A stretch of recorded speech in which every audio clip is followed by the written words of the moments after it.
Bonjour à toutes et à toutes, je vous rappelle que cette vidéo est disponible en podcast si vous voulez pas voir ma tête sur Spotify, Deezer, Apple Music, tous les liens seront dans la bio et c'est parti. Je me suis faite tromper. Malheureusement, je pense que ça a été le cas de beaucoup de personnes qui regardent cette vidéo et je sais à quel point la tromperie ça peut être destructeur, que ce soit pour votre confiance en vous, votre confiance aux autres et votre vision de l'amour. En tout cas pour moi ça a été le cas, c'est quelque chose qui m'a vraiment mis à terre. Et aujourd'hui, je vais vous expliquer mon expérience, donc comment je l'ai vécu, comment j'ai réussi à m'en sortir, comment j'ai réussi à quitter la personne qui m'avait trompée et surtout comment j'ai réussi à passer à autre chose et regagner confiance en moi. J'ai découvert que je m'étais fait tromper au bout de 3-4 ans de relation en fouillant dans le téléphone de mon ex pendant qu'il dormait. Je me suis rendu compte qu'il y avait une seule personne qui l'avait bloqué et c'était une fille qui ne faisait que me répéter qu'il ne connaissait pas, etc. Où je lui avais déjà posé des questions. Donc quand il s'est réveillé, je lui ai demandé mais si tu connais pas cette fille, pourquoi elle est dans tes bloqués? Et il a totalement paniqué, il est parti s'enfermer aux toilettes avec son téléphone, vous connaissez la chanson. Donc j'ai décidé d'envoyer un message à cette fille et elle m'a directement tout dit. En fait, mon ex était en couple avec moi, en même temps il était en couple avec elle. Ça faisait 3-4 ans qu'on était ensemble et en fait depuis le début de notre relation, il était aussi en couple avec elle. Elle était pas au courant évidemment que j'existais ou quoi que ce soit et j'étais pas au courant de son existence non plus. Et là, malgré le fait qu'ils se parlaient plus, enfin qu'ils étaient plus ensemble, continuait pendant toute la relation à lui envoyer des messages, etc., à lui dire qu'il aimait. Donc en gros, il m'a trompé toute la relation, quoi. Et je me rappelle que la première phrase qu'elle m'a dit, c'était « Mais il m'aimera toujours, il fait que m'envoyer des messages. » Et je me rappelle de mon cœur qui tombe dans ma poitrine. Moi, c'était ma première relation, j'avais genre 16-17 ans. Ça faisait 3-4 ans qu'on était ensemble. Il faut savoir qu'en fait, ce mec, il jouait un rôle de fou. Genre il faisait que dire tout le temps, moi je pourrais jamais tromper, pour moi la tromperie c'est impardonnable. Il faisait la morale à ses amis sur la tromperie. Devant moi il jouait vraiment un rôle, donc je m'y attendais vraiment pas. Après j'étais jeune, franchement je pouvais m'y attendre parce que la relation c'était vraiment du n'importe quoi. Ce que j'ai ressenti sur le coup c'était vraiment un vide, je savais plus. J'étais devant mon téléphone et puis je parlais avec la fille. Et je faisais que rigoler en fait, j'avais l'air un peu folle, je faisais que rigoler, j'arrivais pas à réaliser que pendant 4 ans, il m'avait menti. Après je suis rentrée chez moi et en fait j'avais l'impression de devenir folle parce que je comprenais pas ce qui m'arrivait, j'arrivais pas à assimiler, je comprenais pas. Je me sentais vide et puis d'un coup je me mettais à pleurer et puis d'un coup je rigolais, je me disais mais putain mais quel acteur, quel connard. Et vraiment très peu de temps après, la haine est venue, j'ai pété un câble, j'ai déjà raconté cette story time sur TikTok, mais je l'ai forcé à aller au distributeur parce qu'il m'avait pris de l'argent. Comme je vous ai déjà dit, quand on fait du mal dans une relation, il y a toujours des dommages et intérêts. Des fois c'est pas matériel mais il y en aura toujours. Je connaissais sa famille donc je l'avais fait avouer à sa famille qui m'avait trompée etc. Mais quand je vous dis que j'avais la haine, je me rappelle qu'on était dans le train et il me regardait et je lui disais me regarde pas, me regarde pas. J'avais l'impression à ce moment-là, même s'il était beaucoup plus grand et gros que moi, que je pouvais le défoncer clairement. Je pensais qu'à ça, je pense que j'ai rarement eu autant la haine dans ma vie. Après la haine est venue l'envie de vengeance bien sûr. Je voulais juste qu'il ait mal comme moi, j'avais mal. Donc en fait c'est très vite parti parce que moi dans cette relation j'étais plus jeune que lui, ça faisait des années qu'on était ensemble. Mis à part ça c'était catastrophique, hein. Franchement la tromperie c'était pas du tout le pire de la relation. J'étais vraiment sous emprise mais j'arrivais même pas à réaliser ce qui était pas normal dans la relation à ce moment-là alors que même la fille avec qui il m'avait trompé elle me le disait. Mais pour moi je n'arrivais pas à le réaliser, j'étais dans le déni, dans une emprise. Bien évidemment il m'a envoyé des messages pour qu'on se remette ensemble, pour qu'on se revoie et j'ai fini par craquer. J'ai fini par le revoir et on se remettait pas clairement ensemble mais en fait j'arrivais pas totalement à me détacher de cette personne. Après franchement j'étais dans une situation compliquée, je parlais plus trop à mes parents, je parlais plus trop à ma famille, bref j'avais pas trop d'amis, j'avais été isolée de tout le monde donc en fait j'avais que lui comme repère et je savais pas vers qui me tourner. On a recommencé à se parler etc. Sauf qu'en fait ça changeait rien pour moi. Plus je le voyais plus je me sentais comme une merde parce que je me disais mais il t'a trompé. Et t'es en train de le revoir, tu te respectes pas, t'as pas de respect pour toi. Même avec tout ce qu'il t'a fait, t'arrives pas à lâcher. J'étais dégoûtée de moi-même, j'avais honte, je mentais à mes copines, je leur disais pas que j'allais le revoir, je me sentais mal, je me trouvais des excuses. Et j'ai commencé à même plus réussir à être gentille avec lui parce que même j'avais la haine de lui dès que je le voyais.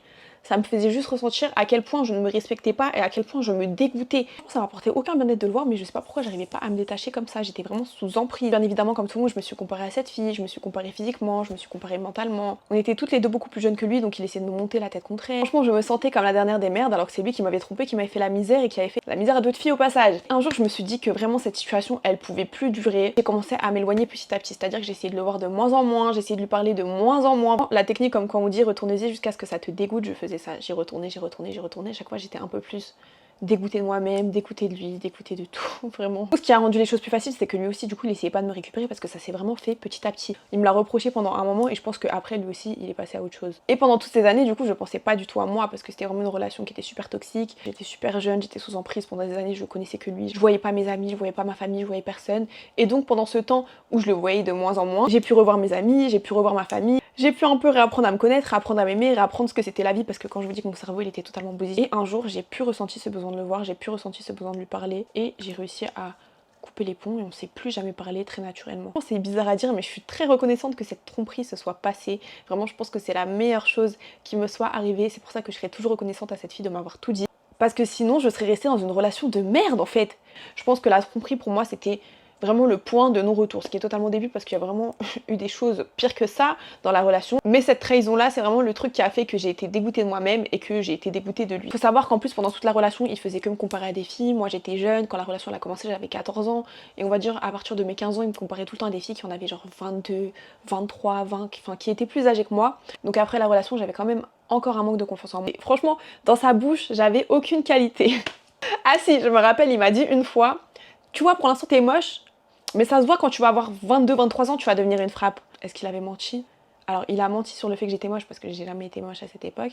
Mais c'est vrai que... Voilà, pas besoin de parler. Je sais à quel point ça peut être dur de regagner confiance en soi après une tromperie et de regagner confiance aux autres et de recroire en l'amour et de ne pas avoir peur de vivre des relations. Donc je vais vous expliquer comment j'ai fait pour me sortir de ce cercle vicieux qui a duré très longtemps pour moi. Déjà, il faut arrêter de se blâmer. Si tu arrives à couper les ponts directement avec la personne qui t'a trompé, tant mieux, vraiment. Mais si tu n'y arrives pas et que tu reviens vers la personne qui t'a trompé, tu n'as pas à avoir honte, tu n'as pas à te blâmer. C'est quelque chose de normal parce qu'une tromperie, c'est pas une rupture banale. C'est pas comme si tu avais eu le temps de réfléchir, de te dire oui, il y a des choses qui vont pas dans la relation, faudrait peut-être que je le quitte. Une rupture, c'est de la réflexion, etc. Ça met un peu de temps. Ou alors que tu avais plus de sentiments, que tu pensais déjà, c'est quelque chose qui est choquant. C'est un choc, c'est brutal. Du jour au lendemain, tu découvres ça, t'es bien dans ta relation et d'un coup, t'es obligé de tout arrêter avec la personne que t'aimes, avec qui t'as passé du temps, avec qui vous avez vécu des choses, parce que t'as trompé, alors que tu t'y attendais pas. Bah, c'est comme si mercredi, t'es avec ton mec, tout se passe bien, etc. Tu penses limite au mariage ou j'en sais rien, et le lendemain, t'apprends qu'il t'a trompé, hop, tu dois tout couper. C'est normal que tu aies besoin de revenir vers la personne parce que c'est super brutal et surtout tu vas vouloir essayer de comprendre, je vais y revenir plus tard. C'est juste que ton cerveau a besoin de temps, donc déjà que ça va être très difficile niveau confiance en soi, ne commence pas à te détester pour ça. Je pense que déjà le plus important pour moi c'est de bien s'entourer. C'est de pas s'entourer de copines qui vont te dire mais t'y retournes, t'es vraiment une vieille meuf, tu te respectes pas, t'as aucun respect pour toi. En fait les gens pensent que donner ce genre de conseils ça va aider la personne à avoir un déclic ou quoi que ce soit, alors que pas du tout, ça va juste t'enfoncer. Déjà que tu t'es fait tromper, ça t'a fait perdre confiance en toi, en plus t'as tes copines qui viennent t'enfoncer encore plus en pensant t'aider. T'as plutôt besoin de personnes qui vont pas te blâmer si tu retournes vers la personne mais qui vont essayer de te faire comprendre que tu mérites mieux de ça en te disant par exemple que t'es belle, que t'es loyale, que t'es intelligente et que tu peux trouver quelqu'un de mieux et t'as pas besoin de ça. Si vous vous comportez comme ça avec vos amis, vous les encouragez juste à revenir vers la personne qui leur a fait du mal parce que vous leur faites perdre confiance en elles encore plus. Ensuite, il faut vraiment que tu comprennes qu'une personne qui trompe peut changer, mais pas pour toi. Désolée, hein. Désolée, c'est violent, mais c'est la vérité. Après, je pense pas que tout le monde peut changer honnêtement. Honnêtement, si t'as 50 ans et que t'as trompé toute ta vie... Mais justement le problème en fait c'est que si tu reviens vers cette personne et que tu décides de pardonner, elle ne va jamais te respecter.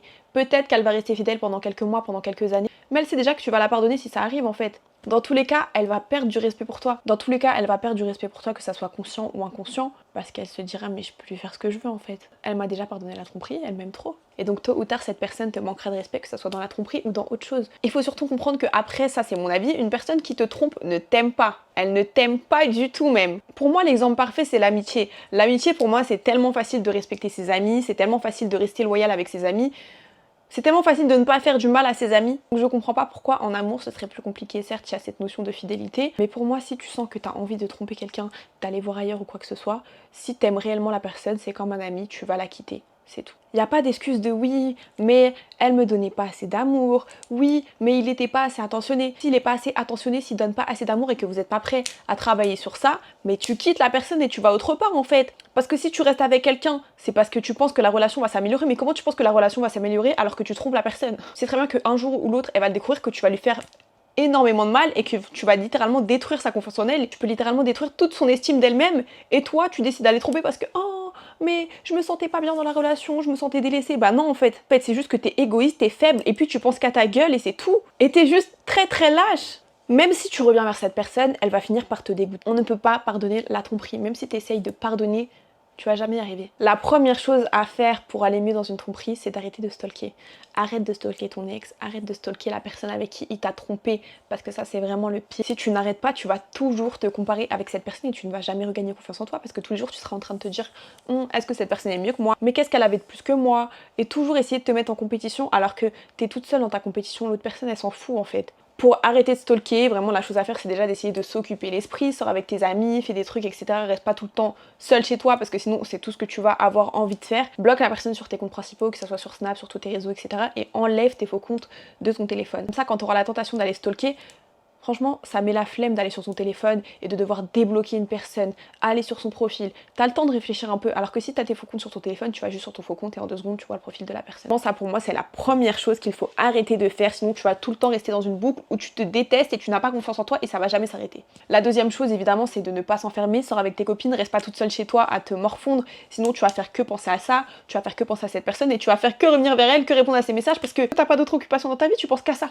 T'es omnibulé par ça et tu vas faire que ruminer les mêmes questions, stalker et te dire qu'est-ce que cette personne elle a de plus que moi, pourquoi il a pas réussi à être fidèle avec moi, qu'est-ce que j'ai fait pour qu'il manque de quelque chose. Et quand tu arrives à arrêter de voir cette personne, essaye d'arrêter d'envoyer des messages ou de répondre aux messages le moins possible. Parce que répondre aux messages, même si c'est pour s'embrouiller ou quoi que ce soit, que tu te dis que tu vas pas te remettre avec lui, c'est comme si tu allais le voir en face. Ça te fait perdre du respect envers toi-même parce que tu te dis je lui donne encore l'heure, j'essaie encore de parler avec lui, etc. après ce qu'il m'a fait. Et ça t'aide pas à regagner confiance en toi. À chaque fois que tu réponds à un de ces messages, tu creuses dans ta tombe de ton estime de toi et tu mets un petit bout de ta confiance en toi dedans. Après, je sais que quand on fait ça après la tromperie, c'est souvent pour avoir des explications, pour savoir mais pourquoi tu m'as trompé, qu'est-ce qui s'est passé, pour essayer de se rassurer, de se dire que c'est pas nous le problème, qu'on nous dise qu'on est belle, qu'on est intelligente, qu'on est gentille, etc., qu'on n'a rien fait de mal. Mais ça, en fait, t'as pas besoin de le savoir parce que c'est déjà le cas, tu le sais déjà. Même sans explication, tu le sais. Dans la tromperie, il n'y a jamais d'explication parce que le problème, il vient jamais de toi. Et c'est ça qu'il faut que tu comprennes, c'est ça le plus important. Il faut comprendre que la tromperie, ça ne part jamais de vous. La tromperie, ça vient de personnes qui ont soit pas confiance en elles, qui ont besoin de se prouver qu'elles plaisent ou quoi que ce soit,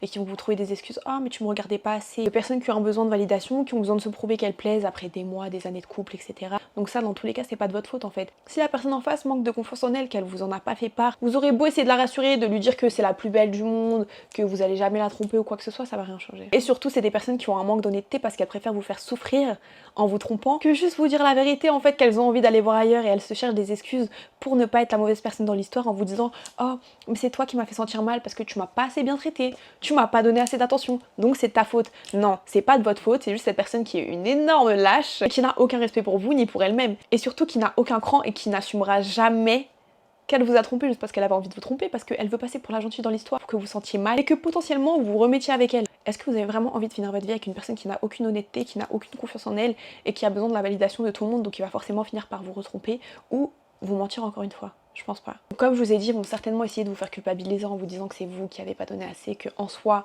c'est un peu de votre faute, mais c'est pas pour ça qu'il faut les pardonner, parce que la tromperie déjà ça se pardonne jamais. Tous ceux qui pardonnent la tromperie font semblant. Soit ils ne passent jamais au-dessus et toute la relation c'est rabâché, ah tu m'as trompé, il s'est passé ça. Chaque dispute ça va être remis sur la table ou alors à chaque petit mensonge, à chaque petit désagrément, directement ils vivent dans la peur de se faire tromper, ils vivent dans la peur que ça se repasse. Donc soit vous allez finir par vous détruire, soit la personne qui vous a trompé va faire que vous répéter oui mais faut passer à autre chose, si t'as pardonné maintenant faut que t'oublies, faut que tu passes à autre chose. Et vous allez faire semblant de ne plus jamais en parler alors que ça sera toujours dans votre tête à chaque dispute et vous allez juste finir par vous oublier et vous détester vous-même en fait parce que vous allez toujours garder vos émotions pour vous et vous allez juste devenir un mur. Et si vous continuez la relation avec cette personne et que vous souhaitez avoir des enfants, posez-vous la question vraiment si c'est une valeur que vous voulez inculquer à vos enfants parce que même si vous racontez pas à vos enfants ah papa il a trompé maman ou maman elle a trompé papa, mais qu'un couple où quelqu'un a trompé et l'autre personne le sait, ça se ressent. Il y aura toujours un manque de confiance dans tous les cas, il y aura toujours quelque chose qui est cassé. Pour réapprendre à s'aimer soi-même, il faut bien évidemment que vous vous connaissiez, donc prenez du temps pour vous, passez du temps avec vos amis, ne restez pas seul. Je pense que le plus dur dans une tromperie, c'est réapprendre à faire confiance aux autres. Moi-même, c'est quelque chose où je n'arrive pas totalement parce que c'est vraiment hyper dur. Mais ce que j'essaie de me dire, c'est qu'il faut pas, par exemple, donner une caractéristique à un sexe. Moi et plusieurs copines à moi, on avait tendance à dire ah mais dans tous les cas, tous les hommes trompent. Soit tu sais, soit tu le sais pas. Mais dans tous les cas, ton mec il va te tromper, donc choisis le mieux. Alors que non, c'est pas ça. On est tous humains. On est tous différents. Par exemple, moi, je sais que je suis une personne qui trompe pas. Je suis incapable de tromper. Si moi, je peux penser comme ça veut dire que forcément il y a une autre fille dans le monde qui pense comme ça, il y a un autre mec dans le monde qui pense comme ça, je suis pas unique. Donc ne restez pas avec quelqu'un en vous disant mais de toute façon tout le monde trompe. Bien évidemment que vous pouvez trouver quelqu'un qui est fidèle, tout le monde n'est pas pareil en fait. On est des milliards dans le monde, hein, faut s'en rendre compte. Alors certes, il y a beaucoup de grosses merdes, mais c'est pas pour ça que vous méritez les grosses merdes. Et être seul c'est pas une punition, au contraire. Ensuite, ne vous jetez surtout pas dans une relation après une tromperie. Quand je me suis fait tromper, je crois que je suis restée au moins 2 ans célibataire, voire un peu plus. Si vous relancez directement dans une relation, ça fait qu'un simple mensonge, aussi minime soit-il, ça va vous faire péter un câble et vous allez vraiment partir dans un truc de tout le monde trompe, tout le monde est comme ça va vous faire encore plus perdre confiance aux autres et peut-être en vous parce que imaginez vous sautez d'une relation à une autre et la personne vous retrompe directement. Vous allez vous dire mais en fait je suis vraiment une merde, tout le monde me trompe parce que je suis une merde alors que c'est pas le cas, il y a juste des gens qui n'ont pas de respect. Donc vraiment c'est hyper important de rester seul pour pouvoir se faire des amis, pouvoir savoir peut-être les signaux qu'on n'a pas vus, les signaux qu'on a voulu ignorer pour pouvoir mieux les reconnaître dans une relation, réapprendre à faire des activités seules, réapprendre à s'aimer. Vraiment le meilleur moyen d'avoir confiance en soi, c'est de rester seule. À part si t'es en couple avec une personne qui te pousse vers le haut, etc. Mais quand tu sors d'une tromperie, t'as pas besoin de ça. T'as vraiment besoin d'être seule et de réapprendre à t'aimer. Et surtout, il faut comprendre que dans le monde, on est des milliards. Ne restez jamais bloqué sur une personne qui vous a fait de la merde. Moi, comme je vous ai toujours dit, dans mes vidéos, j'ai toujours dit tu pleures 24 heures, après c'est fini. Et moi, c'est ce que j'applique. Je pleure jamais pour une situation plus de 24 heures. Je peux être triste, tout ce que tu veux, mais pendant 24 heures, ok, je fais rien, je suis dans mon lit, je suis en PLS, mais après...